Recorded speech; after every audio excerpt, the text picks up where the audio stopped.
नमस्कार भावांनो, आज सगळ्यात एक गुड न्यूज देणार आहे तुम्हाला।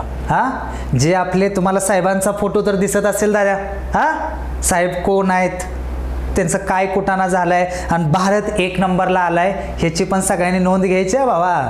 फक्त नाद करायचं नाही। जी पंडित जवाहरलाल नेहरू, इंदिरा गांधी, डॉक्टर मनमोहन सिंग या ग्रेट पंतप्रधानाला ज्या गोष्टी जमल्या नाहीत ना, ते आपल्या विश्वगुरु म्हणजे मोदी साहेबांना करून दाखवले। भारत जागतिक बँकेकडनं जे कर्ज घेतले ना दादा, त्याच्यामध्ये भारत टॉपला आहे भावांनो। अंधभक्तांनो, फक्त नाद करायचं नाही।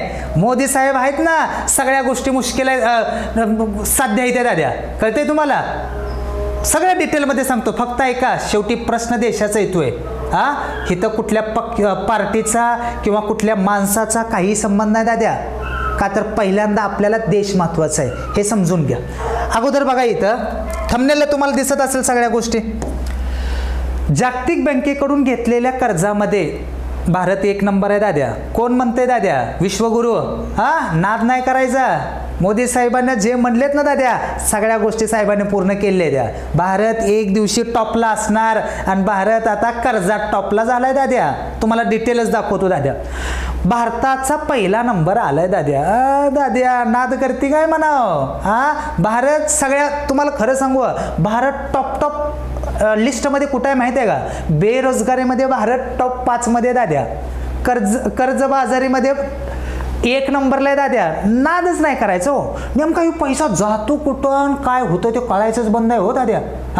जी कधी अगोदरचे पंतप्रधान झाले दादा, पंडित जवाहरलाल नेहरू, इंदिरा गांधी, डॉक्टर मनमोहन सिंग यांना या गोष्टी जमल्या नाही त्या, ते आपल्या विश्वगुरु नरेंद्र मोदी साहेबांनी करून दाखवल्या। भारताला कर्जात टॉप केलं। फक्त नाद करू नको म्हणावं। आता डिटेलमध्ये दाखवतो, फक्त नीट बघा। हे का जागतिक बँक, पहिली गोष्ट दादा, जागतिक बँक आता तुम्हाला सगळ्याला माहिती आहे। जागतिक बँकेचं हेडक्वार्टर वॉशिंग्टन DC ला दादा। जागतिक बँक म्हणजे दादा नाद नाही दादा तिथं, बरोबर आहे। तिने एक टॉप 10 कंट्रीची यादी दिली। पहिल्यांदा समजून घ्या। हो का, तुम्हाला इथं नाव तर दिसतं भारत। भारताचा दादा कर्ज आहे किती माहिती आहे? 24.4 बिलियन कर्ज दादा। आता नीट बघा, 24.4 बिलियन। आता 2 नंबरला युक्रेनचं तर युद्ध चालू आहे दादा। कोलंबिया, ब्राझील, फिलिपिन, चायना ही 14 बिलियन दादा। भारत किती? 24। पहिली गोष्ट दादा, भारतातली जे राजकारणी आहेत ना दादा, ते भारताची तुलना फक्त पाकिस्तान सोबत करते। ती आपल्यात भांडण लावते। ती कधी भारताच्या पंतप्रधानांनी चायना सोबत कंपॅरिझन केले का? किंवा चायनाला बाबा कधी काय टार्गेट केले का? कधीच नाही केलं दादा। हे कधी लक्षात ठेवा बाबा। काय झालं की पाकिस्तान, हे भारत दुसऱ्याला कोणाला टार्गेटच करत नाही। पाकिस्तान, अफगाणिस्तान सुद्धा पुढे गेलो, मागं टाकलं आपल्याला। आपल्या रुपयाला तरी घोडं लागले तर हे रिअल तुम्हाला सगळ्याला माहिती आहे दाद्या। आता पहिली गोष्ट दाद्या, जी चायना, तुम्हाला वाटायचं दाद्यानो काहीतरी खोटं आहे। तुम्ही यूट्यूबला सर्च करा, चायनामधला जो विकास झालाय ना, भारत 10% सुद्धा नाही, आणि हे रिअल आहे। कुठल्या पार्टीतला माणूस असेल, कोण BJPचा असेल, काय असेल, राग यायचा संबंध नाही। ज्या गोष्टी रिअल आहेत त्या रिअल आहेत। चायना आपल्यापेक्षा कितीतरी वर्षाने पुढे आहे, आणि भारताला ते चायनाला मागं टाकायचं म्हणजे सुद्धा ना कितीतरी वर्ष घालवावं लागतील दाद्या। एवढं चायना टेक्नॉलॉजीमध्ये पुढे आहे, सगळ्या गोष्टीमध्ये पुढे आहे। चायना अमेरिकेला सुद्धा घोडे लावू शकतो दाद्या, एवढं चायना पॉवरफुल आहे। भारतानं कधी चायनाला कधी टीका केली? कधी पण तुम्ही बघा, मोदी साहेबाचं कुठलं पत्रकार परिषदेवर सोडा हो, मोदी साहेब पत्रकार परिषद घेऊन बोलतात काय माहिती आहे का? महात्मा गांधी जे आहेत ना, ती एक पिक्चर आला महात्मा, म्हणून सगळ्या भारताला महात्मा गांधी माहीत झाले म्हण, हे मोदी साहेब म्हणतात। ते पण महापुरुष महात्मा गांधीजी बद्दल काय राहो। आणि इथं ह्या गोष्टी कोण बोलायचं? आणि ही भिकारचोट मीडिया दाद्या, आणि हे असलं संबंधच नाही हो। ही मीडिया दाखवणार काय? मोदी साहेबांनी आहे ना, आत्ता तिने उजवा पाय डावीकडे घेतला आणि डावा पाय लगेच उजवीकडे घेतला। ही कला तिने लय भारी शिकली। मोदी साहेब कधीतरी ह्या गोष्टीवर बोला हो, एकदा तर बोला। भारत बेरोजगारीमध्ये टॉप 5 मध्ये येतोय। टॉप 5 मध्ये तुम्ही गुगल करून बघा भावांनो, किती दिवस सहन करता। 2014ची वाक्य काय होती? सगळ्यांना नोकऱ्या मिळेल दादा। कुठे गेल्या नोकऱ्या? लोकांचे लग्न होई नाही तिथं नोकऱ्या नसल्यामुळं। आणि तुमचं हम तो फकीर आदमी है, झोला लेके चले जाएंगे, कर्ज करून जाचाल तुम्ही, बोकांडी बसेल इथं आमच्या। इथं GSTने मिली लोक, महागाईने मिली। एक गोष्ट सांगा जे तुम्ही काय चांगले केले लोकांसाठी, फक्त एक बाबा आहेत गडकरी साहेबांना रस्त्याबद्दल खूप भारी भारी कामं केली, बाकीचं काय कामं झाली? कुठल्या महाराष्ट्रात नवीन इंडस्ट्री आली? लांब कशाला महाराष्ट्रात आली कुठली? अरे काय यार हे पैसा पैसा, अरे जातो कुठे पैसा? आणि वरनं महागाई वाढवायची दाद्या, बोलणार कोण नाही दाद्या. लोकांना फक्त आपल्यातल्या लोकांना हिंदू मुस्लिममध्ये फक्त काय केले, बसवून ठेवले. तुम्ही तेच करा, बाकी इथं आम्ही बुडवायला आहे की तिथं. हां, जी काँग्रेसनं 70 वर्षाच्या काळात, तुम्हीच म्हणता दाद्या काँग्रेसनं 70 वर्षात काय केलं? अहो काँग्रेसनं IIT काढल्या, इस्रोची स्थापना केली, DRDO काढला. अहो नाही ते केलं. तुमचं 10 वर्षात एक तर काम सांगा हो. किती दिवस आता सत्तेत आहे तुम्ही, तरी पण काँग्रेसवरच टीका करून किती दिवस तुम्ही घालवणार आहे हे पण सांगा लोकांना. दुसरी एक गोष्ट दाखवतो तुम्हाला.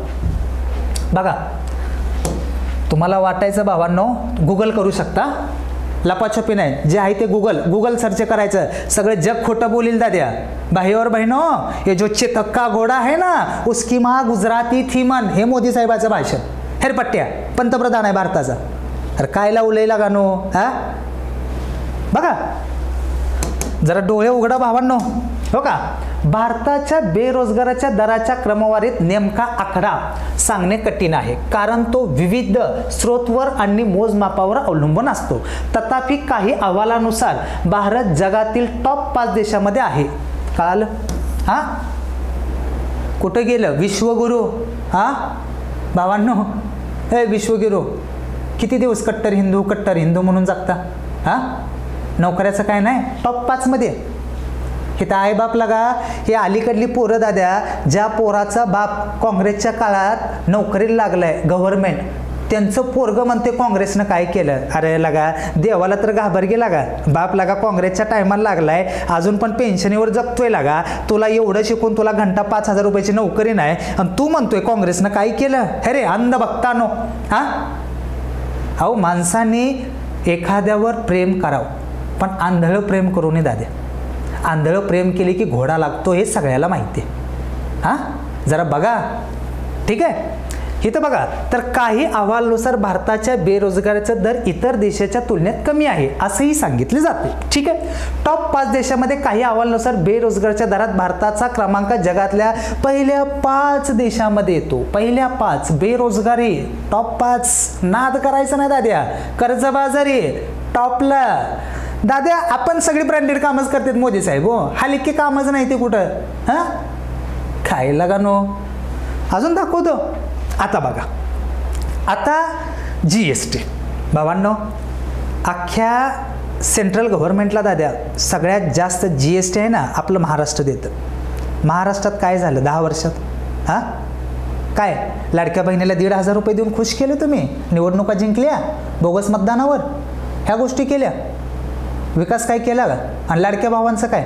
लाडक्या भावांना माझं तर मत आहे, सरकारला विनंती आहे, लाडक्या बहिणीला तुम्ही 1,500-2,000 रुपये देऊन लय खुश केलं, मग लाडक्या भावांना काय करा तुम्ही, वळू म्हणून काय करा, गावात सोडून द्या. गावात त्यांची लग्नच व्हायला नको. तुम्हाला काय वाटतंय? हां, ऐका, GST आकडा पण बघा इथं. हो का, भारतातील शीर्ष टॉप GST योगदान देणारे राज्य महाराष्ट्रच आहे. तरी पण महाराष्ट्रातल्या पोरांना नोकरीसाठी वन फिरावं लागतं भावांनो. हे दुर्दैव आहे. काय डेव्हलपमेंट झाली? हां, कधी नोकऱ्या आल्या? इथं सरकारी नोकऱ्यासुद्धा लवकर निघत नाहीत दाद्या. आणि जर कुठल्या गव्हर्नमेंट एक्झामचा पेपर जरी झाला ना, त्यात भ्रष्टाचार होतो, तरी पण आपण शांत आहे. एक जण कोण मीडियाला आहे का ही बातमी? तर अजिबात नाही बातमी. हां, मीडियाला काय येतं? नुसतं हिंदू मुस्लिम, मोदी साहेब हीच बार पार आहे, नुसतं पार आहे दाद्या. पण नेमकं पार कुठे केले मला तेच काही नाही. मोदी साहेब विश्वगुरु फक्त मीडियावर आहेत दाद्या. मोदी है तो मुमकिन आहे दाद्या. रियालिटीमध्ये बघितलं की भारत, खरं सांगतो बाबांनो, खूप महाग गेल्याने वाटतंय, मनापासून वाटतो. हां, पुढं बघा, जून 2025 आत्ता महाराष्ट्राने GSTमध्ये 30,553 कोटी रुपये जास्त जमा करून भारतातील कोणत्याही राज्याचा सर्वात मोठा वाटा उचलता महाराष्ट्राचा आर्थिक पाया व्यापक आणि खोल आहे, कारण तो उद्योग, किरकोळ विक्री, रिअल इस्टेट आणि बँकिंगचे केंद्र आहे. महाराष्ट्रानं एवढं दिलं, पण ज्यावेळेस दाद्या एखादं फंडिंग वगैरे होतं ना दाद्या, ते कुणाला जातं? सगळ्यात जास्त UPला जातं. त्यात पण ते राजकारण करतात दाद्या. हां, म्हणून म्हणतात ना, जो मेन माणूस असतो ना तो शिकलेला असावा. हां, मेन माणसाने काही स्टेटमेंट देणं, कधी पत्रकार परिषद न घेणं दाद्या. हां, एक पत्रकार परिषद न घेतलेला एकमेव माणूस म्हणजे आपले विश्वगुरू नरेंद्र मोदी साहेब. बरोबर आहे. कसं असतं दाद्यांनो, खरं असतं ना भावांनो, आज ना उद्या सगळ्यांना कळतं. हां, खोट्याचा देखावा तुम्ही किती दिवस पण करा, पण ज्या दिवशी खरं बाहेर येतं ना दाद्या, त्यावेळेस खोट्याला पायाला जागासुद्धा राहत नाही. आणि हे रिअल आहे. आणि हे एक ना एक दिवस आहे ना लय मोठं भांडं फुटणार आहे. आणि मोदी साहेबांनी खरंच खूप विकास केला दाद्या. मोदी साहेबांना CBIला कंट्रोल केलं, मोदी साहेबांना सर्वोच्च न्यायालयाला कंट्रोल केलं दाद्या. अरे मोदी साहेबांना नुसतं गोष्टी विकल्या नाही, त्या काय गोष्टी ताब्यात घेतल्या त्या. ह्या CBIचा दबाव असेल काय असेल. कधी विकासावर बोलले ते? एकदा तर बोलले, एवढ्या नोकऱ्या देतो बाबा म्हणलं कधी? कधीच नाही. तुम्ही संसदेतली यांची भाषणंसुद्धा ऐका. संसदेतली भाषणं काहीच माहिती आहे? पंडित जवाहरलाल नेहरूने काय केलं? अरे काय संबंध काय? हां, अरे त्यांचं बजेट ज्यावेळेस 1947ला भारत स्वतंत्र झाला ना, त्यावेळेस भारताचं बजेट होतं ना भावा 198 कोटी होतं. किती होतं? 198 कोटी. त्याच्यामधनं त्यांनी देश चालवलं, ते तुम्हाला हातात दिलं. आणि तुम्ही असं इस्तो लावायला लागला. कधी IIT काढली कुठली? बरं भावांनो, पोरांच्या शिक्षणाबद्दल कधी बोललो? अरे शिक्षणाला सुद्धा GST घेते ती. आणि काय भारत पुढे जाणार आहे तुम्हाला मनापासून सांगतो. काय लोक कट्टर असतील, कुठल्या मी पार्टीचा कट्टर संबंध नाही आपला. पण भावांनो, ज्या देशात शिक्षणावर पण दादा टॅक्स असेल ना, तो देश कसा पुढे जाईल तुम्ही सांगा. आणि हे म्हणतात बेटी पढाओ बेटी बचाओ. काय काय काय केळं पडावं काय? कुठनं पडावं? कधी बोललेत? अहो मला सांगा, एज्युकेशनल सिस्टीमपर्यंत आत्तापर्यंत एक नेता बोलला आले टॉप करायला. अरे कर्ज घेतली, मग हे पैसे गेलं कुठं ते तर सांगायला पाहिजे रो दाद्या. हां, मध्ये इलेक्ट्रोल बॉन्डचा कांड झाला, अजिबात कोण बोलला नाही. नोटाबंदी झाल्या, कोण बोललं नाही दाद्या. अजून नाही ते कांड झाले दाद्या. एक जण मीडिया दाखवतच नाही. मीडिया का तर मीडिया त्यांच्या हातात आहे, कंट्रोलमध्ये आहे मीडिया. आम्ही जे सांगितले तेवढंच दाखवायचं. भावांनो, आज आपल्यावर ही सिच्युएशन आली. भारत टॉपला. जवळपास 2014 नंतर 2024-25 पर्यंत भारतानं जे वर्ल्ड बँकेत कर्ज घेतलं ते 46% जास्त आहे अगोदरपेक्षा. हा पैसा जातो कुठे? हा, हे पण समजलं पाहिजे. आणि ह्या गोष्टी मीडिया दाखवत नसते दादा, हे तुम्हाला पण माहिती आहे. गोष्टी व्यवस्थित समजून घ्या. शेवटी प्रश्न देशाचा आहे. ठीक आहे, व्हिडिओ कसा वाटला कसा नाही कमेंट करून सांगा. ठीक आहे भाऊ, धन्यवाद.